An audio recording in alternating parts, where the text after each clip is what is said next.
Hi everyone, it's Rachel back with the Shades of Orange, and today I'm here to do a video all about hard science fiction and give you recommendations for some of my favorite books that fall within the classification.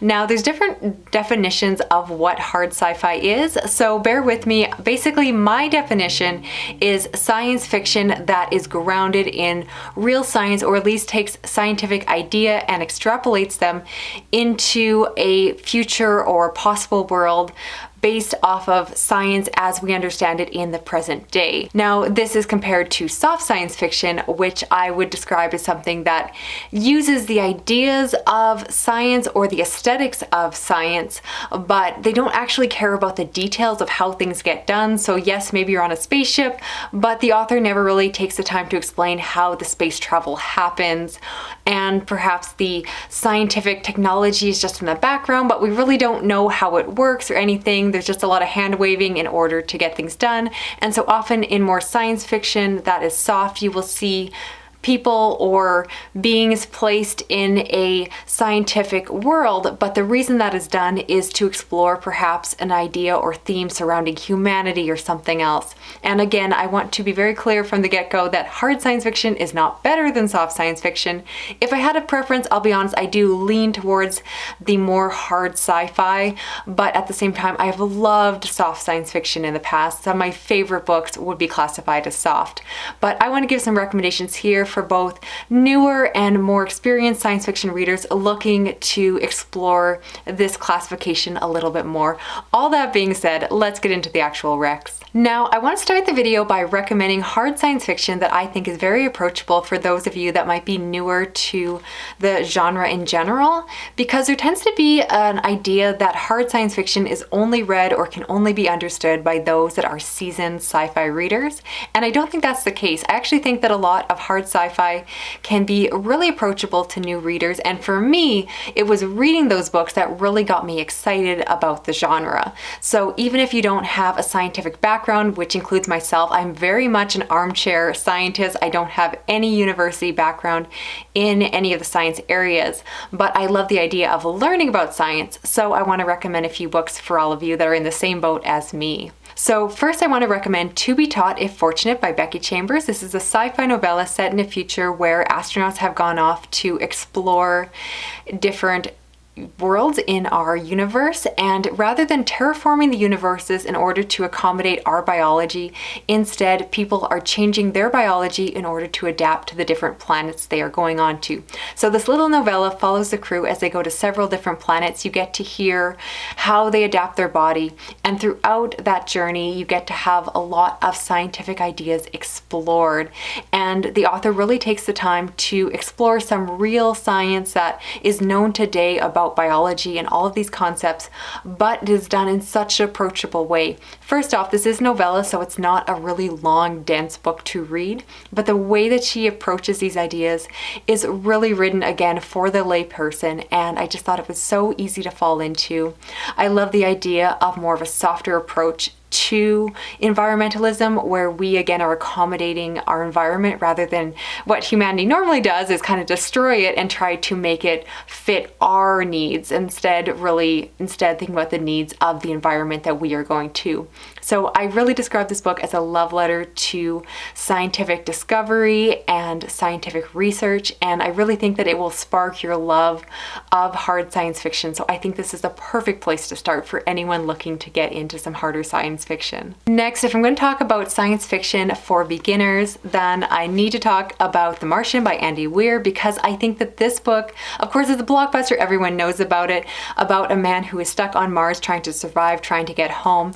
And I think the reason it was such a blockbuster hit is the fact that it really spoke to people on a very easy to understand level. So a lot of people will complain that there is a lot of science that is thrown at the reader, but I think what works so well with this is that it's not about scientific theory, which we will get into in other books, but instead this one takes scientific concepts, and the main character, Mark Watney, is using his scientific expertise to try to figure out problems. So I think this book is very practical in how it approaches hard science, and you get to see how it's being used. So again, this kind of book that I think really appeals to the young science student in all of us, where, we remember sitting in a classroom going, when will we ever use this? How is this relevant? And this book really shows you how some of these scientific concepts could be used in a future. And I thought it was so fun. I think it also appeals to those of us that love things like Mythbusters, which again takes scientific ideas and technology and then uses them to kind of solve or attempt to solve different problems and theories and ideas. So yeah, love this book. I think everyone knows about it, if not has read it, but if you're going to talk hard science fiction and one that's great for beginners, I can't help but bring it up in this video. Next, I want to talk about Saturn Run by John Sandford and Ctein, and this is a science fiction thriller set in a future where we discover that there is an object that is headed towards Saturn. And because it is decelerating, they know that it is not a natural object, so it's possibly an alien life. And so different organizations around the world rush to build rocket ships to head off to Saturn to see what is there. I love the premise of this book. It's a great sci-fi thriller, but I love it even more because it is grounded in so much hard science fiction. And that is the fact that while the one author, John Sandford, is known for writing thrillers, his co-author is actually someone with a scientific background, and he really brings that expertise to this book. And at the end of the book, it's something I really like, is that the author actually takes the time to talk about some of the research that they did in preparation for this book. So they really looked at things like orbital mechanics and different concepts of space travel, which yes, they had to look at what we currently do for space travel and try to extrapolate it in order to explain how they could get to Saturn in a reasonable amount of time. But they actually looked at things like launch windows and which ways the planets would be positioned at different points in time and how that would make their journeys closer, etc.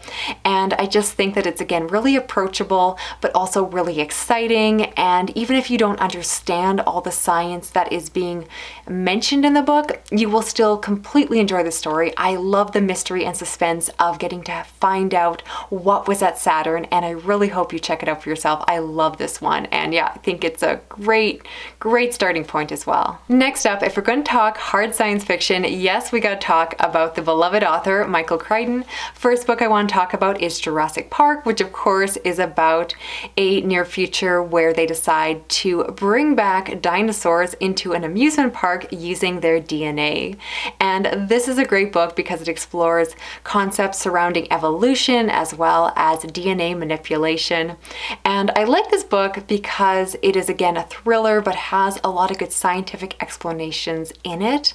And of course it's really relevant today because if you follow the news, there's actually a lot of crazy research that is happening where people are manipulating the genes of chickens and other bird-like reptiles in order to basically bring out these ancient DNA relics that are making them look and appear more like dinosaurs. So there's crazy research that's happening in real life that really echoes this book. And so it's just really interesting that the author was able to predict some of the technology that is coming and really, of course, explore the dangerous thing of what we are doing, of playing with technology that we don't necessarily understand, or at least not considering the full implications of what we are doing when we're playing with this.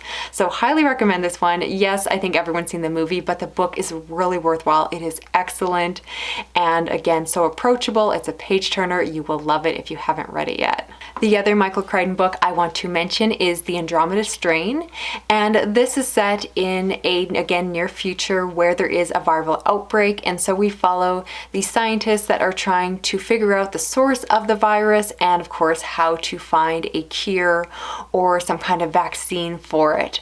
And so I think this will appeal to those of you that love the biology surrounding infections and viruses and all of that. It's not an area I knew a lot about at the time I was reading it, but I think it's very relevant in the present day where we're always looking at superbugs and all the things that have come out over the last years.